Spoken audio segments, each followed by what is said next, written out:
Hello, chess family. It's me, National Master Jesse James. It's time for another segment of Battle of the Bots. All right, it is Women's History Month, so we're going to be playing some historically important women in history. We're going to start with Jane Goodall, who is a distinguished primologist and conversationalist from Britain, and she has dedicated her life for more than 6 decades the studies of chimpanzees. All right, let's get to it. Let's see how good of a chess player she is. And, starting position says, every creature brings me such joy, whether big or small. I feel the same way about chess pieces too. Oh, that's pretty cool. I did not know if she was a chess player. Well, here we go. It looks like I got the white pieces. So let's control the center. Pawn to e4. When I founded the Jane Goodall Institute, I made sure that communities played a central role in the protection of chimpanzees. You see, just like a game of chess, the center is where everything comes together. That's very cool. All right, so e4, e5. Let's go ahead and let's go knight f3. Let's just play something standard right now. Let's see how she responds. Oh, knight c6, so she knows her openings. One of the best ways to defend the e5 pawn. Let's go for the scotch, pawn to d4 here. I like to play the scotch, especially against the lower rateds. My thesis was on the behavior of free living chimpanzees. Is this a free piece? Unfortunately, it is not. Knight takes d4. This is the main line over here. Let's see here. Bishop c5, another main line. This is the classical variation. And, well, bishop b3 is the main line. I'm going to go ahead and play a sideline here. I like the knight to b3 variations. Here, the knight moves, and then, well, it just attacks the bishop back. At this point, it's just free range. You just kind of develop your pieces and make threats. That's why I like this whole Scotch idea. Knight c3. Let's see here. This is also known as the Potter variation. Let's go ahead and get this bishop out. Which one do I bring out? The bishop or which bishop do I bring out?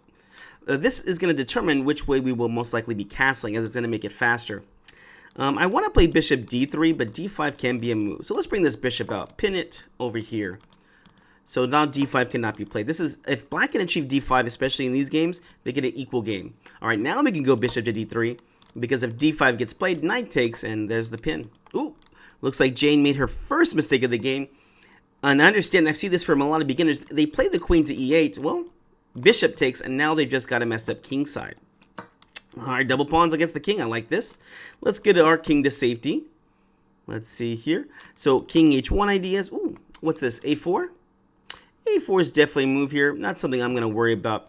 Remember, I'm going for king side attack because that's where the weakness is. And, well, your opponent should probably either go for the center or the queen side. So let's go king h1. The idea being maybe f4 and bring the rook into the game later on. Okay, pawn d6, another good move by her. Oh, you know what? Free tempo here.